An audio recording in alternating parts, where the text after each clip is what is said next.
तो friends, welcome back on my YouTube channel Megha study circle. मेरे channel पर आप सभी का बहुत बहुत स्वागत है। मैं मेघा एक बार फिर आप लोगों के लिए लेकर आ गई हूँ ईवीएस का भंडारा। ईवीएस का भंडारा मैंने एक वीडियो डाली हुई है जिसमें 50 क्वेश्चन हैं।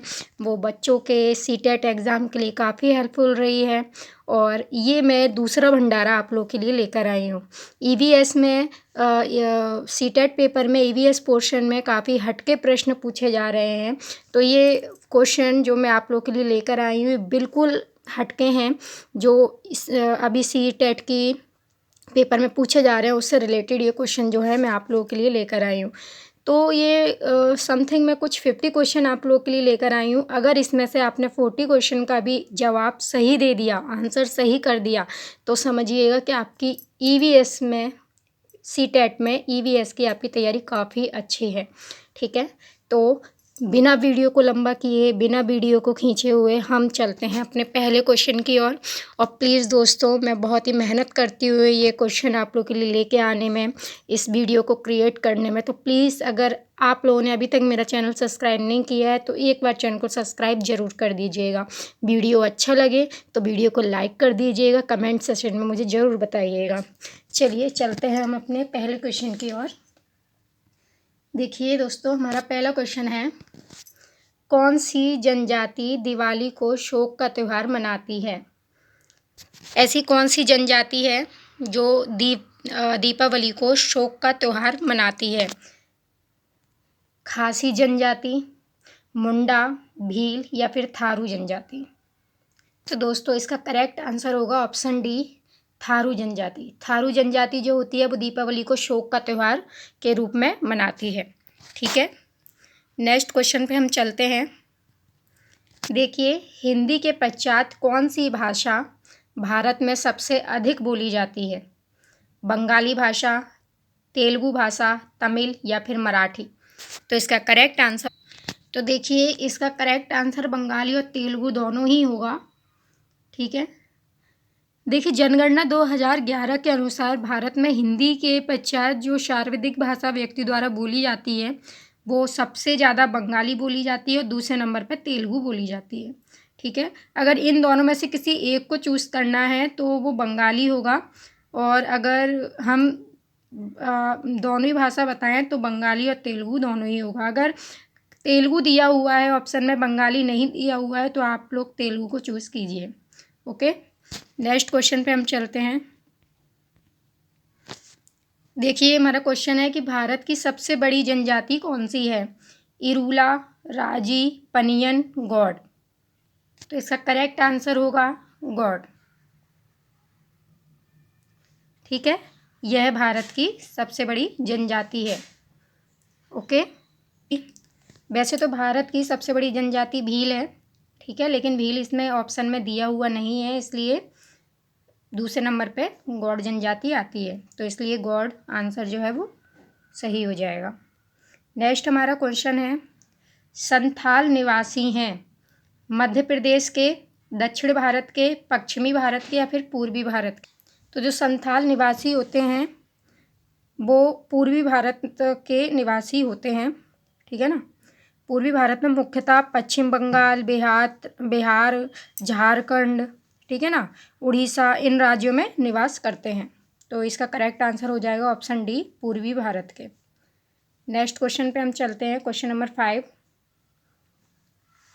बरेली एक पारंपरिक कला, देखिए बरेली नहीं आएगा यहाँ पे, बरली आएगा, ये गलत लिखा हुआ है, यहाँ हम कर लेंगे बरली। बरेली तो एक शहर है, बरली आ जाएगा। बरली एक पारंपरिक, देखिए बरली नाम का स्थान किस राज्य में है? ठीक है ना, तो यह जो है हमारा महाराष्ट्र में है। ठीक है ना, महाराष्ट्र और गुजरात की सीमा पर देखने को मिलता है। नेक्स्ट क्वेश्चन पे हम चलते हैं। हमारा नेक्स्ट क्वेश्चन है, हमारे देश का संविधान निम्नलिखित में से किसके नेतृत्व में बनाया गया है? सर्वपल्ली डॉक्टर राधाकृष्णन, मोहनदास करमचंद गांधी, सरदार वल्लभ भाई पटेल या फिर डॉक्टर भीमराव बाबा साहेब अम्बेडकर? ठीक है, तो इसका करेक्ट आंसर होगा डॉक्टर भीमराव अंबेडकर, बाबा साहेब अंबेडकर। ठीक है ना, डॉक्टर भीमराव अंबेडकर हैं जो उनको भारतीय संविधान मतलब इनके नेतृत्व में जो भारतीय संविधान था वो लागू हुआ था, बनाया गया था। इन्होंने ही जो है बनाया था भारतीय संविधान। ठीक है, तो इसका करेक्ट आंसर हो जाएगा भीमराव अंबेडकर। नेक्स्ट क्वेश्चन पे हम चलते हैं।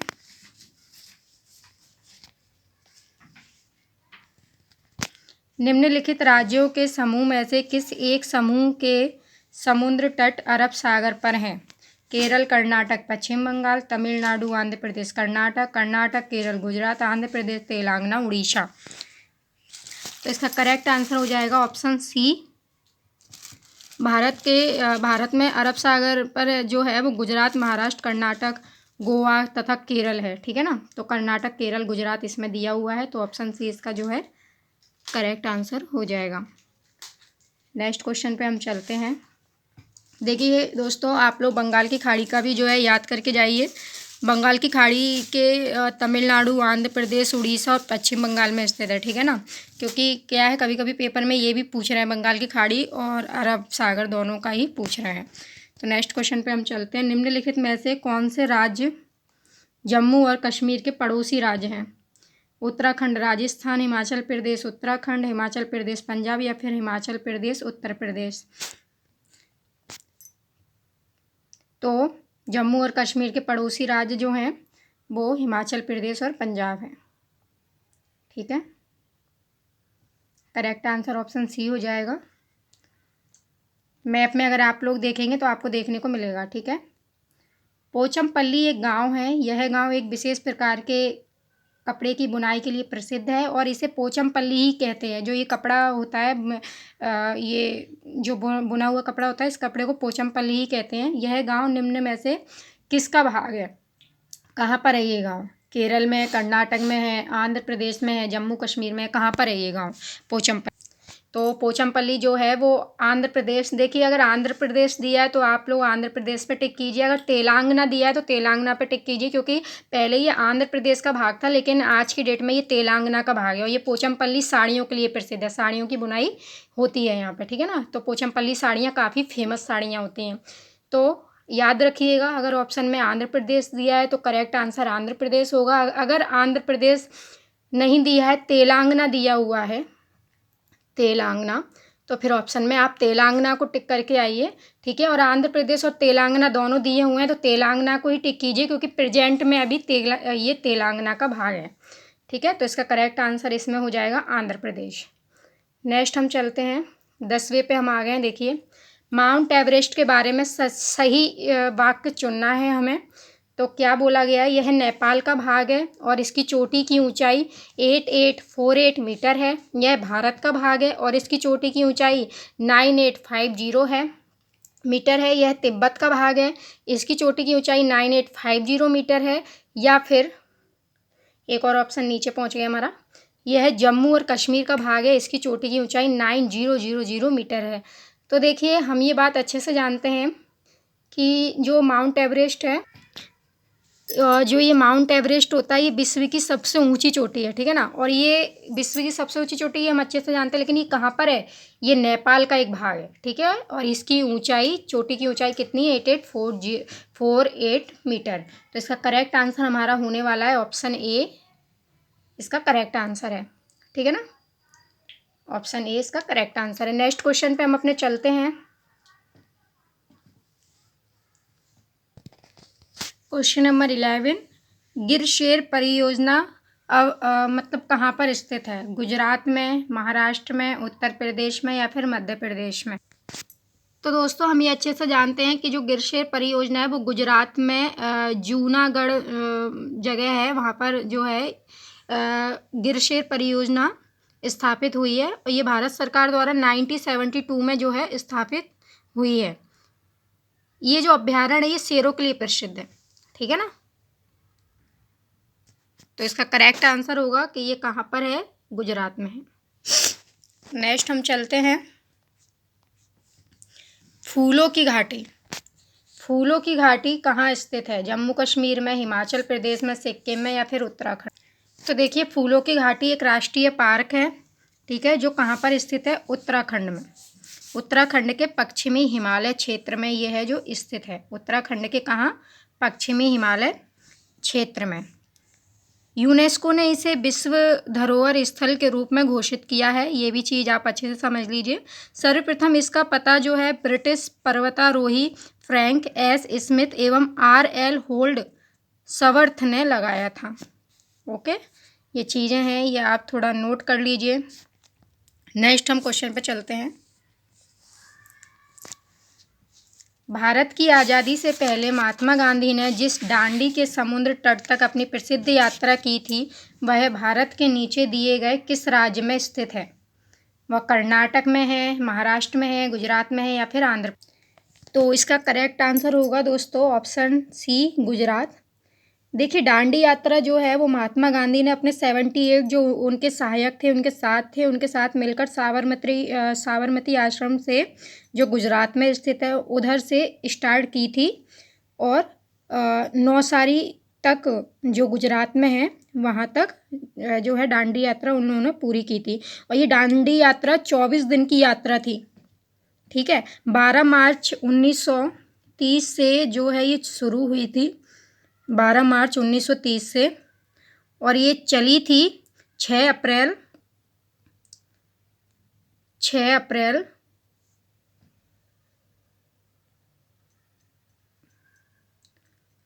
1930 तक, ठीक है। ओके दोस्तों, तो इसका करेक्ट आंसर अपना हो जाएगा ऑप्शन सी, गुजरात। नेक्स्ट हम चलते हैं। नीचे दिए गए शहर में से किस एक में रेत के पहाड़, जिन्हें रेत के टीले कहा जाता है, वो कहाँ पाए जाते हैं? काबुल में, बरेली में, थिम्पू में या फिर आबू धाबी में? तो देखिए, रेत के पहाड़ जिन्हें रेत के टीले कहा जाता है वो आबू धाबी में है, ठीक है ना। आबू धाबी में जो रेत के पहाड़ हैं उन्हें रेत के टीले के नाम से जाना जाता है, रेत के टीले कहा जाता है। तो देखिए, आबू धाबी अगर हम देखें तो आबू धाबी एक ऐसा शहर है जहाँ चारों तरफ अगर आप दूर दूर तक देखेंगे तो आपको रेत ही रेत जो है दिखाई देगी, उधर आपको कुछ भी दिखाई नहीं देगा। और आबू धाबी में केवल खजूर के पेड़ ही आपको दिखाई देंगे। किसके पेड़? खजूर के पेड़। खजूर के पेड़ और रेत है जो, ये दो ही चीज़ें आपको वहाँ दिखाई देंगी और कुछ भी दिखाई नहीं देगा। तो इसका करेक्ट आंसर हमें पता चल गया, ऑप्शन डी है आबू धाबी। नेक्स्ट पे हम चलते हैं। देखिए, पेडागोजी बेस्ड क्वेश्चन आ गए हैं। अपनी कक्षा में 50 से अधिक छात्रों के साथ वाणी उन्हें एक ऐसी गतिविधि से जोड़ना चाहती है जिनमें सीखने को बढ़ाने के लिए एक अधिकतम संख्या में इंद्रियां शामिल हों। निम्न में से कौन सा क्रियाकलाप उपयुक्त कार्य के लिए ठीक होगा? देखिए, वाणी है, टीचर है जिसका नाम वाणी है, तो वो अपनी कक्षा में, उसकी कक्षा में 50 से अधिक विद्यार्थी हैं, तो वो उन्हें एक ऐसी गतिविधि से जोड़ना चाहती है जिनमें सीखने के लिए जो उनकी इंद्रियां हैं, नाक से, नाक, कान, देखिए हम जानते हैं कि हमारी 5 टाइप की इंद्रियां होती हैं, ठीक है ना। तो जो ये इंद्रियां हैं, ये सारी इंद्रियां उसमें शामिल हों, तो उसके लिए कौन सा क्रियाकलाप ठीक रहेगा? देखिए, उसे कहीं घुमाने लेके जाना चाहिए बच्चों को, कौशलों के प्रदर्शन के लिए समुदाय से संबद्ध व्यक्ति को आमंत्रित करना चाहिए, गेस्ट बुलाने चाहिए, ठीक है ना, या फिर समूह चर्चा को प्रोत्साहित करना चाहिए, या फिर उचित एवं साधन के लिए स्मार्ट कक्षा का प्रयोग करना चाहिए। तो देखिए, इसका करेक्ट आंसर हमें सीधा सीधा दिख रहा है कि उसको घुमाने, जो है बच्चों को भ्रमण के लिए लेके जाना चाहिए। बच्चा भ्रमण करने के लिए जाएगा तभी उसकी जो जितनी भी इंद्रियां हैं वो एक्टिव रहेंगी, ठीक है ना। क्योंकि बच्चा क्या है, कहीं घूमने गया है तो कुछ देखेगा भी, तो आंखें भी एक्टिव हैं, उसे देख के कुछ सोचेगा भी तो माइंड भी अपना एक्टिव है, ठीक है ना। हाथ पैर, मतलब इंद्रियां जो होती हैं 5 टाइप की, वो इंद्रियां क्या है उसकी एक्टिव रहेंगी, अधिकतम संख्या में इंद्रियां शामिल होंगी उसकी, ठीक है ना। तो ये इसका करेक्ट आंसर हो जाएगा ऑप्शन ए। नेक्स्ट हम चलते हैं। क्वेश्चन नंबर 16 हमारा, देखिए हम आ गए इस पर। देखिए, सीमा एक टीचर है, तो सीमा अपने शिक्षार्थियों को EVS यानी पर्यावरण, ठीक है ना, इन्वायरमेंट में समाचार पत्रों और पत्रिकाओं को पढ़ने के लिए प्रोत्साहित करती है। सीमा है जो वो अपने बच्चों अपने विद्यार्थियों से कहती है कि ईवीएस के जो समाचार पत्र और पत्रिकाओं को पढ़ने के लिए प्रोत्साहित करती है। क्यों करती है? यह विद्यार्थियों की प्रतिस्पर्धा बनाते हैं, यह मनोरंजन संसाधन उपलब्ध हैं, यह विद्यार्थी को उनके अपने संसार से जोड़ने में सहायता करते हैं, या फिर यह विद्यार्थी को स्वतंत्र बनाने में सहायता। तो देखिए इसका करेक्ट आंसर होगा ऑप्शन सी, यह विद्यार्थियों को उनके अपने संसार से जोड़ने में सहायता करते हैं। ठीक है, नेक्स्ट हम चलते हैं 17। पर्यावरण अध्ययन में प्रश्न करने को एक युक्ति के रूप में उपयोग किया जाता है। पर्यावरण अध्ययन की कक्षा चल रही है, टीचर प्रश्न कर रहे हैं बच्चों से, तो वो प्रश्न करने की जो युक्ति है उसका उपयोग क्यों करते हैं? टीचर क्यों प्रश्न करते हैं? ऑप्शन ए, कक्षा कक्ष में जिज्ञासा बढ़ाने के लिए। ऑप्शन बी, अनुशासन को बनाए रखने के लिए। देखिए कक्षा कक्ष में जिज्ञासा बढ़ाने के लिए, ये तो बात सही है, क्योंकि एक से क्या है, टीचर एक बच्चे से क्वेश्चन करके पूछेगा इसके ये क्यों होता है, इसका आंसर बताओ। चैप्टर पढ़ाने के बाद फिर क्वेश्चन करता है टीचर, तो जो और बच्चे होंगे उनमें जिज्ञासा बढ़ेगी कि कहीं हमसे भी ना पूछें, हमें इसका आता है, इसका ये होगा, इसका ये होगा। ठीक है ना, तो जिज्ञासा बढ़ाने के लिए सही है। अनुशासन को बनाए रखने के लिए क्वेश्चन पूछते हैं, ऐसी कोई बात नहीं है कि कक्षा में अनुशासन बना रहा है, उसके लिए ध्यान खींचने के लिए क्वेश्चन पूछे जाते हैं, ये भी बात सही नहीं है। नियमों का पालन को बढ़ावा देने के लिए, तो नियम जैसी कोई बात यहाँ पे नहीं होती है।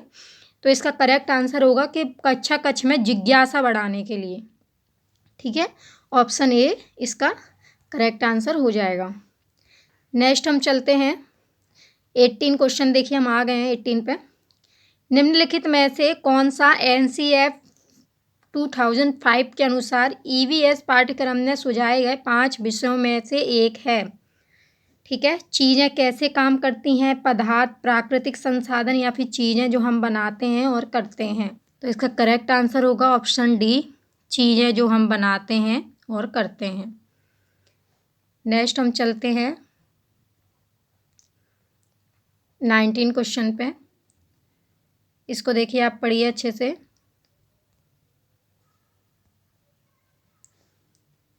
आपका घर X पर स्थित है तथा आपका विद्यालय Y पर स्थित है। याद नहीं होगा, यदि होगा। यदि आपका विद्यालय ठीक सामने है परंतु बीच में व्यस्त राजमार्ग होने के कारण आप सीधे नहीं जा सकते, अतः पहले आप ठीक दक्षिण में 125 मीटर दूर चलते हैं, फिर ठीक पूर्व में 100 मीटर लंबा सुरंग पथ पार करते हैं, और अंत में आप ठीक उत्तर में 125 मीटर दूरी पर Y पर अपने विद्यालय पहुंचते हैं। Y पर विद्यालय के सापेक्ष X पर आपका घर कहाँ स्थित है? ये दिशा संबंधी क्वेश्चन है। इसका आंसर होगा, तो देखिए हम इसको समझते हैं। देखिए दिशा हमारी ऐसी होती है, ठीक है ना, उत्तर, पश्चिम, उत्तर पूर्व, पश्चिम, ये दक्षिण होता है। ठीक है ना, ओके। उत्तर दक्षिण पूर्व पश्चिम, ये दिशा होती है। अब देखिए मैं इसका कलर चेंज कर लेती हूँ तो मार्कर का, तो आपको क्या है अच्छे से दिखेगा। थोड़ा ब्लू कर लेती हूँ।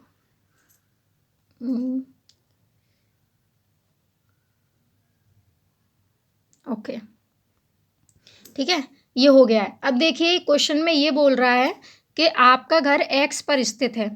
ठीक है ना, तो हमने मान लिया कि हमारा घर ये रहा X।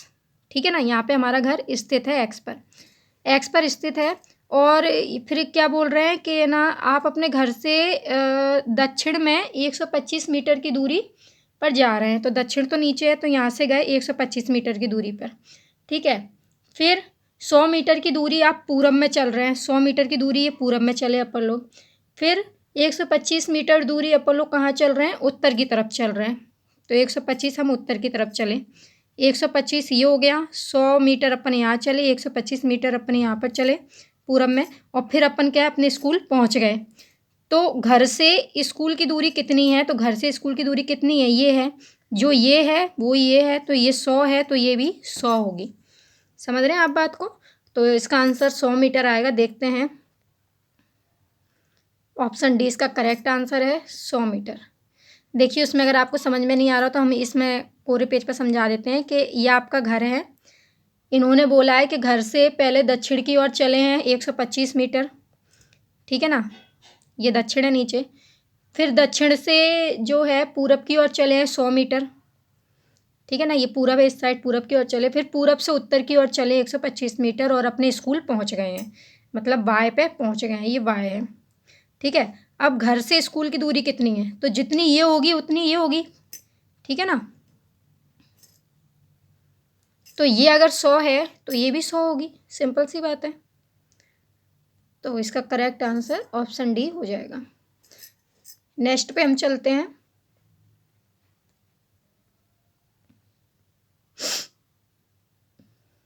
निम्नलिखित में से क्या ईवीएस में आकलन का एक व्यापक संकेतक नहीं है? ऑप्शन ए अवधारणा मानचित्रण, संयोग, न्याय के प्रति सरोकार, समानता के प्रति सरोकार। इसका करेक्ट आंसर होगा ऑप्शन ए अवधारणा मानचित्रण, ठीक है। नेक्स्ट हम आगे बढ़ते हैं।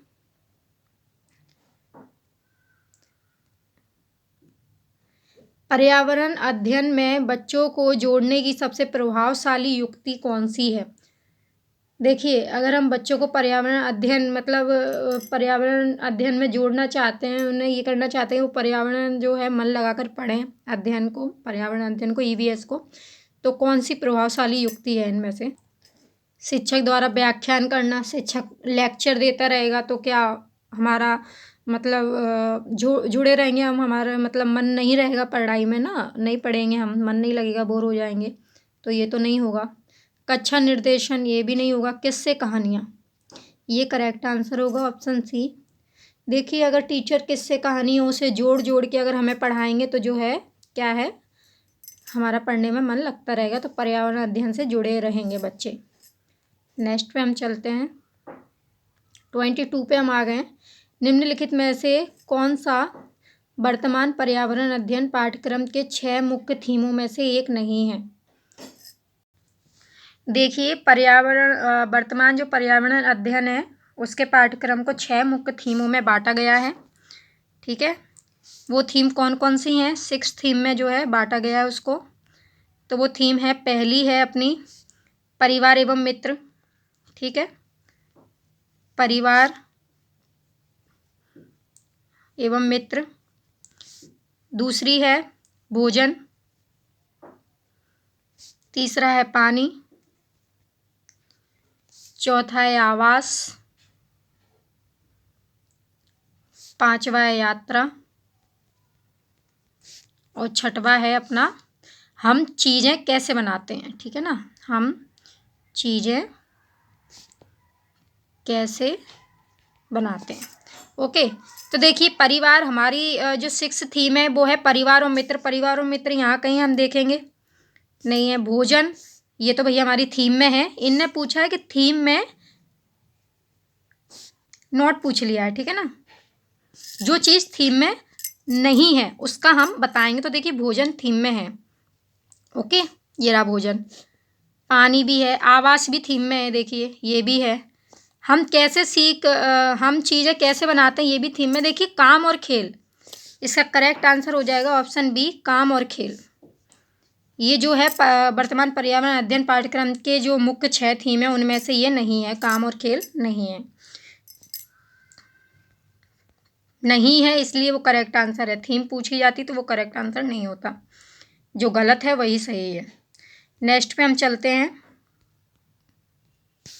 पर्यावरण अध्ययन पाठ्य पुस्तक की विषय वस्तु में परिभाषा और व्याख्यान को दूर रखा जाना चाहिए, रटकर सीखने को प्रोत्साहित करना चाहिए, बच्चे को प्रश्न करने और खोजने का मौका मिलना चाहिए, फिर बच्चे को केवल लिखित जानकारी दी जानी चाहिए। देखिए परिभाषा और व्याख्यान से बच्चे को दूर रखना चाहिए, ऐसा तो बिल्कुल भी नहीं है, ठीक है ना। परिभाषाएं तो बच्चों को सिखाई जाती है, तभी तो बच्चा सीख पाता है ना पर्यावरण अध्ययन में। तो ये जो है गलत हो गया कि दूर रखा जाना चाहिए, ये तो सही नहीं है। रटना, रटना तो पेडागोजी में रटना नाम शब्द तो अगर कहीं दिख गया तो वो गलत ही गलत है। रटकर तो किसी बच्चे को समझाया ही नहीं जा सकता, ठीक है ना। किसी बच्चे को मतलब पढ़ने के लिए नहीं बोला जाता कि रटकर तुम किसी भी चीज़ को सीखो। बच्चे को प्रश्न करने और खोजने का मौका देना। देखिए इसमें बच्चा एक्टिव है, बच्चा प्रश्न करेगा और प्रश्नों को खोजेगा, फिर आपके सामने प्रश्न लेकर आएगा, उनके आंसर खोजेगा, तो इसमें बच्चा एक्टिव है, तो ये करेक्ट आंसर हो जाएगा। केवल लिखित जानकारी दी जानी चाहिए, ये भी सही नहीं है। ओके, तो इसका करेक्ट आंसर हो जाएगा बच्चों को प्रश्न करने और खोजने का मौका मिलना चाहिए। नेक्स्ट हम चलते हैं 24। प्राथमिक स्तर पर बच्चे का आकलन करने का सर्वश्रेष्ठ तरीका गृह कार्य, योगात्मक कार्य, पोर्टफोलियो या फिर आवधिक आवधिक परीक्षाएं।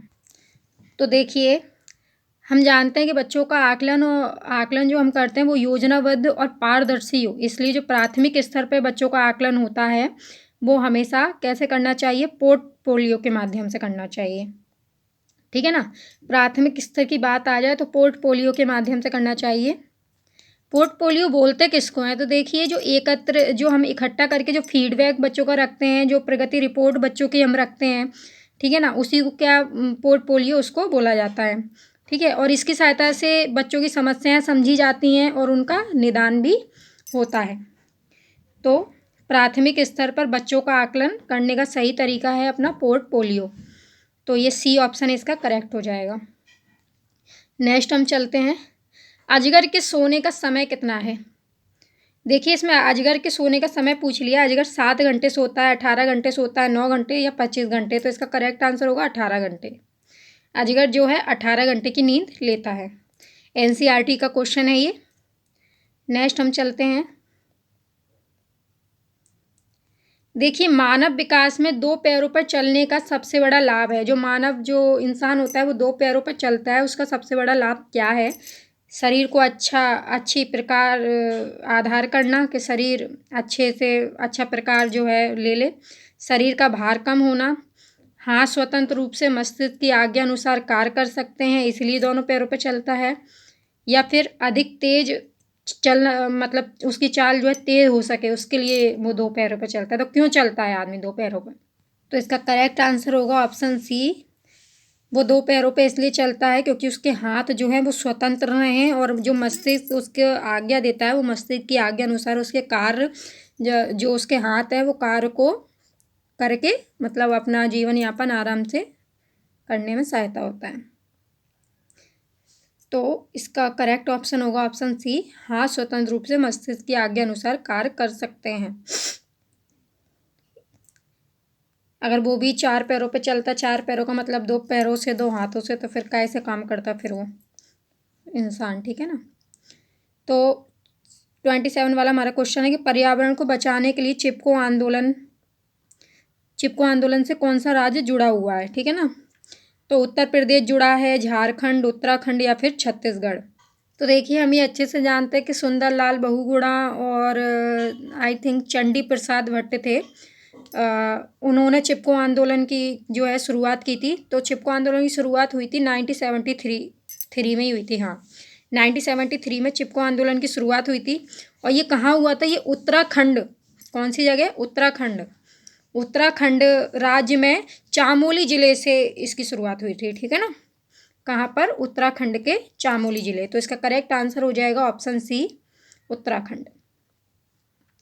नेक्स्ट हम चलते हैं, अगर देखिए चिपको आंदोलन ये पूछ लिया गया किसने शुरुआत की थी चिपको आंदोलन की, तो इसका आंसर होगा सुंदरलाल बहुगुणा, ठीक है। अगर सुंदरलाल बहुगुणा नहीं दिया गया है तो श्री चंडी प्रसाद भट्ट जो है इसका आंसर होगा। नेक्स्ट हम चलते हैं, ओजोन परत का अधिकतम ह्रास निम्न में से किस पर हुआ है।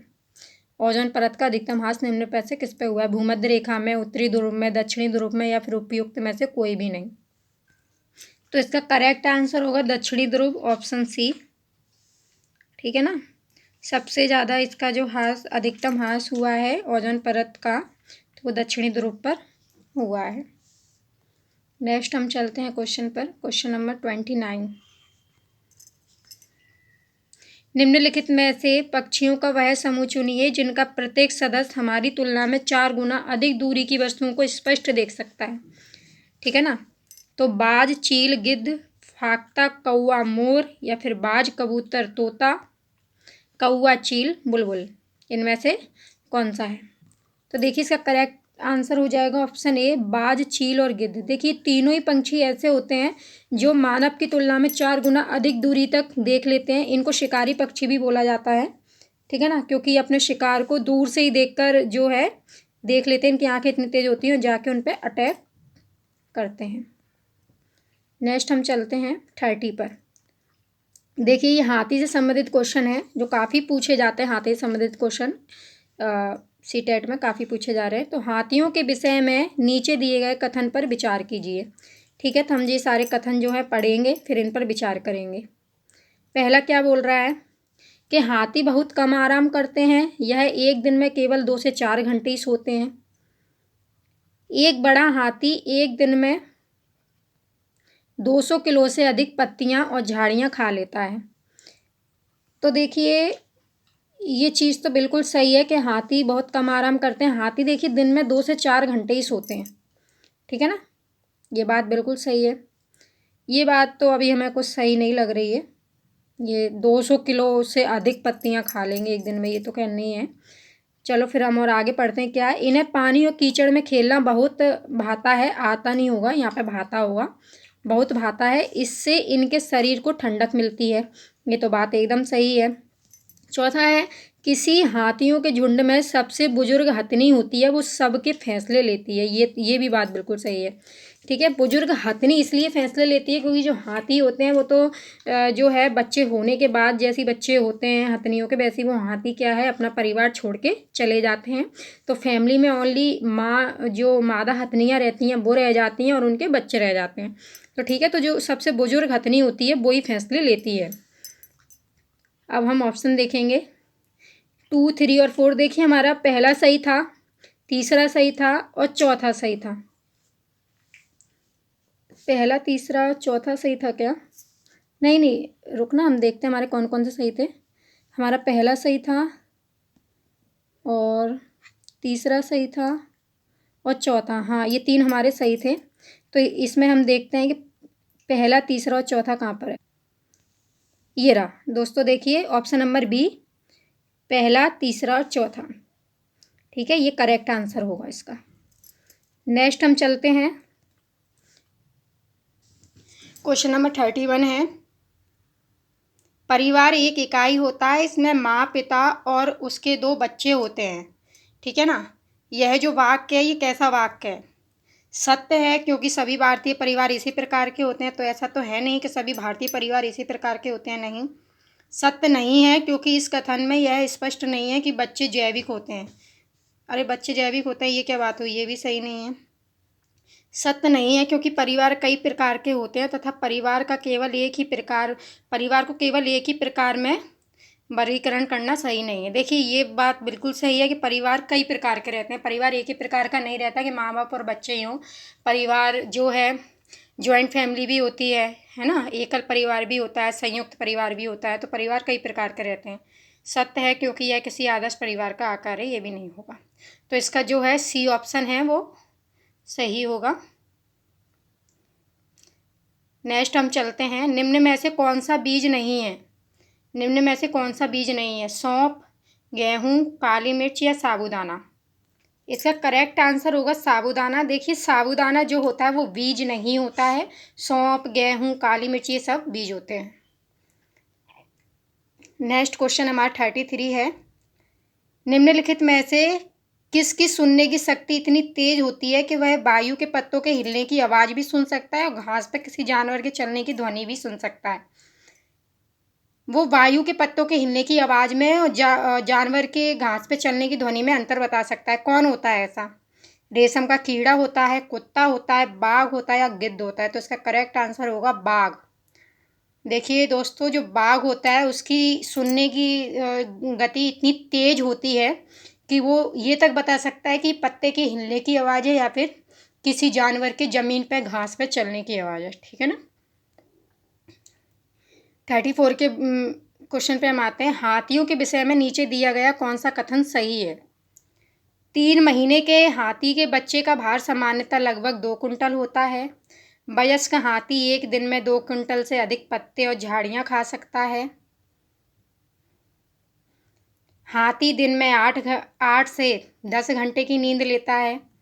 या फिर हाथी अपना अत्यधिक भार नहीं होगा, इसमें भार होगा, अत्यधिक भार होने के कारण बहुत आराम करना पसंद करता है। तो ऐसा तो नहीं है कि हाथी बहुत ज़्यादा आराम करता है, ये ऑप्शन गलत है अपना।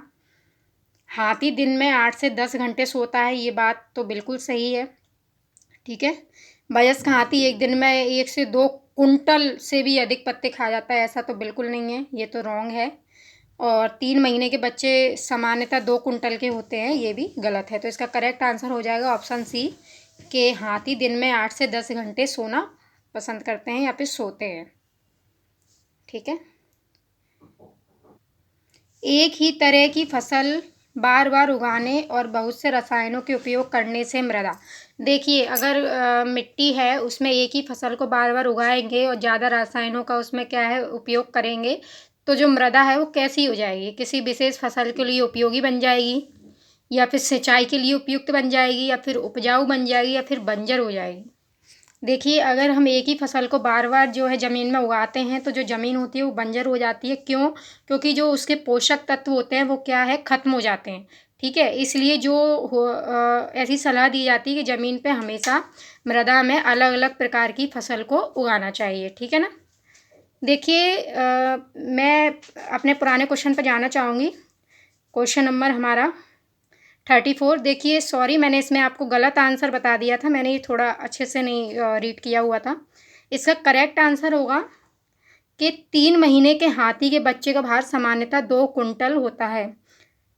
मुझे ये थोड़ा 2 कुंटल नहीं, मुझे ये 2 kg समझ में आया, 2 kg 2 किलो, उस चक्कर में मैंने ये बताया इसका। ठीक है। तो इसका करेक्ट आंसर ऑप्शन सी नहीं होगा, ऑप्शन ए होगा। अगेन सॉरी, चलते हैं हम नेक्स्ट क्वेश्चन पे।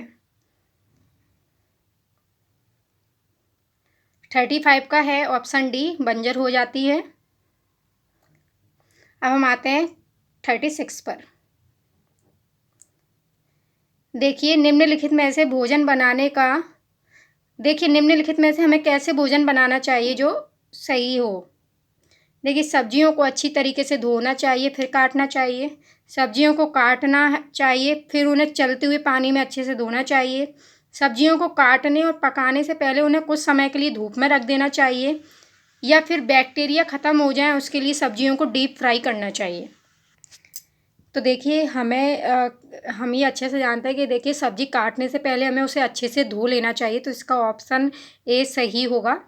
देखिए सब्जियों को काटने से पहले ही जो है अच्छे से धोना चाहिए, फिर सब्जियों को काटना चाहिए, क्योंकि काटने के बाद देखिए अगर हम सब्जियां धोएंगे तो जो है सब्जियों में से जो विटामिन्स वगैरह होते हैं वो निकल जाते हैं, जैसे कि विटामिन सी वगैरह और पोषक तत्व जो होते हैं वो निकल जाते हैं सब्जियों में से। इसलिए इसलिए उन्हें पहले धो लेना चाहिए, फिर काटना चाहिए। काटने के बाद सब्जियों को नहीं धोना चाहिए। और ये एक भ्रम मात्र है, ये कहना कि सब्जियों को जो है डीप फ्राई करके पकाते हैं तो सब्जियों से जो है बैक्टीरिया ख़त्म हो जाते हैं, ऐसा कुछ भी नहीं होता है। ठीक है ना। तो इसका करेक्ट आंसर हो जाएगा ऑप्शन ए, कि सब्जियों को अच्छे से धोना चाहिए फिर उन्हें काटना चाहिए। नेक्स्ट हम चलते हैं। देखिए 37 हमारा क्वेश्चन है कि विटामिन सी की कमी से होने वाला रोग कौन सा है? स्कर्वी, बेरी रतौंधी, या फिर थकान। तो विटामिन सी की कमी से स्कर्वी रोग होता है, ये हमें पता है। नेक्स्ट हम चलते हैं क्वेश्चन नंबर 38 कि वायरस संक्रमण से होने वाला रोग कौन सा है? टाइफाइड, कॉलरा, जुखाम, या फिर मलेरिया। जुखाम वायरस संक्रमण से होने वाला रोग है, ये वायरस से होता है जुखाम। ठीक है ना। नेक्स्ट क्वेश्चन पे हम चलते हैं। देखिए ग्रामीण क्षेत्रों में गाय के गोबर से झोपड़ी की दीवार और फर्श को लीपा जाता है, क्यों? फर्श को प्राकृतिक रंग देने के लिए लीपते हैं, या फिर कीड़ों को दूर करने के लिए लीपते हैं, चिकना और साफ बनाने के लिए, या फिर खुरदरा बनाकर घर्षण पैदा करने के लिए। तो देखिए जो गाय के गोबर से घरों को लीपा जाता है वो चिकना और साफ बनाने के लिए जो है लीपा जाता है। आपको बता दें कि ऐसी मान्यता है कि भारतीय ऐसी मान्यता है कि अगर घर को गाय के गोबर से लीपा जाए तो जो गर्मियाँ होती हैं, गर्मियों में घर जो गाय का गोबर रहता है वो घर में कूलिंग देता है, ठंडा रखता है घर, और सर्दियों में जो है गर्म रखता है घर को, ठीक है ना, गर्माहट देता है। तो इसलिए गाय के गोबर से लीपते हैं दीवारों को। नेक्स्ट हम चलते हैं, पानी में पाए जाने वाले रेडियो सक्रिय पदार्थ का अंश कारण बनता है। कैंसर का, आँख से पानी गिरना, डीएनए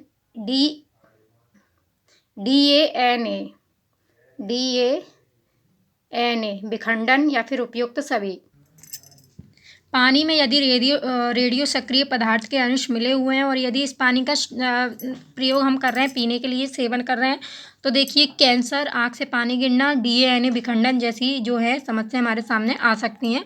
तो इसका करेक्ट आंसर होगा उपयुक्त सभी, ऑप्शन डी। नेक्स्ट क्वेश्चन पे हम चलते हैं। देखिए, खालिस्तान के लिए मछली घर में हवा वाला पंप रखा जाता है। क्यों रखा जाता है? पानी को साफ करने के लिए रखते हैं, जलीय पौधों को अधिक कार्बन डाइऑक्साइड उपलब्ध कराने के लिए रखते हैं, अधिक ऑक्सीजन को पानी में घुलने देने के लिए रखते हैं, फिर मछली घर की शोभा बढ़ाने के लिए रखते हैं। तो हवा वाला पाइप इसलिए रखा जाता है क्योंकि मछली घर में हवा वाला पाइप इसलिए रखते हैं क्योंकि उसमें ऑक्सीजन घुलती रहे, ठीक है, अधिक ऑक्सीजन पानी में घुलती रहे, ऑक्सीजन बनी रहेगी ना पानी में, इसलिए रखा जाता है। नेक्स्ट क्वेश्चन पे हम चलते हैं। भारत के मानचित्र में दिल्ली की स्थिति के सापेक्ष हिमाचल प्रदेश की राजधानी शिमला और मध्य प्रदेश की राजधानी भोपाल स्थित है। दिल्ली के तो दक्षिण पश्चिम और दक्षिण पूर्व में स्थित है, उत्तर पूर्व उत्तर दक्षिण में स्थित है, दक्षिण पूर्व और उत्तर पश्चिम में, या फिर उत्तर पूर्व और उत्तर पश्चिम में। इसका करेक्ट आंसर होगा ऑप्शन डी, उत्तर पूर्व और उत्तर पश्चिम में, ठीक है ना। देखिए, भारत के मानचित्र में दिल्ली की स्थिति के सापेक्ष हिमाचल प्रदेश की राजधानी शिमला और मध्य प्रदेश की राजधानी भोपाल क्रमशः दिल्ली के उत्तर पूर्व और उत्तर पश्चिम में स्थित है। ऑप्शन डी इसका करेक्ट आंसर है। नेक्स्ट हम चलते हैं। यदि आप रेलगाड़ी द्वारा अहमदाबाद गुजरात जाएं तो आपको रेलवे स्टेशन पर अधिकतर खाने के लिए कौन सी चीज़ बिचती हुई मिलेगी? तो देखिए, कौन सी चीज़, अगर आप अहमदाबाद स्टेशन पर खड़े हुए हैं, रेलगाड़ी से अहमदाबाद स्टेशन जा रहे हैं और आप उधर हैं, तो आपको कौन सी चीज़ जो है वो सबसे ज़्यादा बिचती हुई स्टेशन पर मिलेगी? पूड़ी सब्जी, या फिर ठंडा दूध मिलेगा, ढोकला चटनी नींबू वाले चने मिलेंगे, या फिर छोले भटूरे मिलेंगे लस्सी के साथ, या फिर इडली चटनी तथा बड़ा पाव मिलेगा। तो इडली चटनी और बड़ा पाव तो ये महाराष्ट्र में ज़्यादा मिलता है ना, तो गुजरात में मिलता है ढोकला चटनी और नींबू वाले चावल, ठीक है ना। तो इसका करेक्ट आंसर हो जाएगा ऑप्शन बी। नेक्स्ट हम चलते हैं। देखिए, कांच के जार तथा बोतल में अचार भरने से पहले उसे धूप में अच्छी तरह सुखाया जाता है। ऐसा क्यों किया जाता है? उनमें से धूल निकल जाए इसलिए, उनमें जो सीडापन रहता है वो निकल जाए अच्छे से, नमी बोलते हैं जिसको, इसलिए, या फिर अचार को स्वादिष्ट बनाने के लिए, या फिर उसके तापमान में वृद्धि करने के लिए। तो इसका करेक्ट आंसर दोस्तों होगा कि उसकी सीडपन जो रहती है वो निकल जाए, जिससे कि क्या है, अचार खराब ना हो। नेक्स्ट हम चलते हैं, इसका बी ऑप्शन इसका सही हो जाएगा। नेक्स्ट हम चलते हैं क्वेश्चन नंबर 46 पे। एलपीजी के संदर्भ में सत्य नहीं है। यह एक स्वच्छ ईंधन है, यह एक ऊष्मीय मान का है, यह नीली ज्वाला के जलने से बना है, यह मीथेन उत्सर्जन करने वाला है। इसमें नहीं की जगह सत्य है आ जाएगा, ठीक है ना। तो इसका करेक्ट आंसर होगा यह ईंधन स्वच्छ ईंधन है। नेक्स्ट हम चलते हैं। चेराव नाच कहाँ के लोग करते हैं? देखिए, चेराव नाच कहाँ के लोग करते हैं? चेराव नाच जो है मिजोरम के लोग करते हैं, ठीक है ना, मिजोरम का नाच है ये चेराव नाच। नेक्स्ट हम चलते हैं। कुडुक कहाँ के लोग की भाषा है? कुडुक कहाँ के लोगों की भाषा है? मणिपुर की भाषा है, अरुणाचल प्रदेश की, झारखंड की, या फिर मिजोरम की? अगर हम इस भाषा की बात करें तो ये झारखंड, उड़ीसा, बिहार, मध्य प्रदेश, छत्तीसगढ़, पश्चिम बंगाल आदि में रहने वाली जनजातियों की भाषा होती है, ठीक है ना। तो इसका करेक्ट आंसर हो जाएगा ऑप्शन सी, झारखंड। 49 पे हम आ गए हैं, सेकंड लास्ट पे। सेकंड लास्ट हमारा क्वेश्चन है, निम्नलिखित में से कौन सा जोड़ा ठीक है? कर्नाटक कथक, असम बिहू, उड़ीसा भरतनाट्यम, तमिलनाडु लावड़ी। तो देखिए इसमें तो होगा यक्षगान। कथक तो नहीं होता है इसका, कर्नाटक का यक्षगान होता है, ठीक है ना। असम का बिहू, ये तो सही है। देखिए असम में बिहू कोई डांस नहीं है, ये एक त्यौहार होता है जो बड़ी धूमधाम से असम में मनाया जाता है। तो असम का बिहू ये तो ठीक है। और उड़ीसा में उड़ीसी होता है, भरतनाट्यम नहीं होता है, तो ये भी गलत है। तमिलनाडु में लावड़ी नहीं होता है। तमिलनाडु में जो है अपना होता है भरतनाट्यम। कौन सा होता है? ये रहा भरतनाट्यम। तमिलनाडु में भरतनाट्यम होता है। तो ये तीनों जो हैं गलत हैं। तो इसका सही सम्मिलित जोड़ा है इसका असम और बिहू, ठीक है। बाकी सारे गलत हैं। करेक्ट आंसर हो जाएगा ऑप्शन बी। नेक्स्ट पे हम चलते हैं। ये हमारा लास्ट क्वेश्चन है 50। देखिए फ्रीज में रख फ्रीज नहीं आएगा यहाँ पे, प्रिज्म आएगा।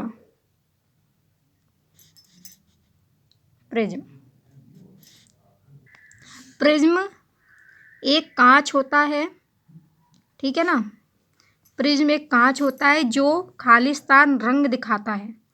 प्रिज्म कितने रंग दिखाता है? तो इसका करेक्ट आंसर होगा 7 रंग। कितने रंग होते हैं प्रिज्म में? 7। कौन कौन से? देखिए इसका एक शॉर्ट फॉर्म भी होता है, बेजानी हैप्पी नाला, ठीक है ना। देखिए मैं आपको लिख के बताती हूँ, बेजानी हैप्पी नाला, बेजानी हैप्पी नाला। 1 2 3 4 5 6 7 7 कलर हो गए। कौन कौन से होते हैं?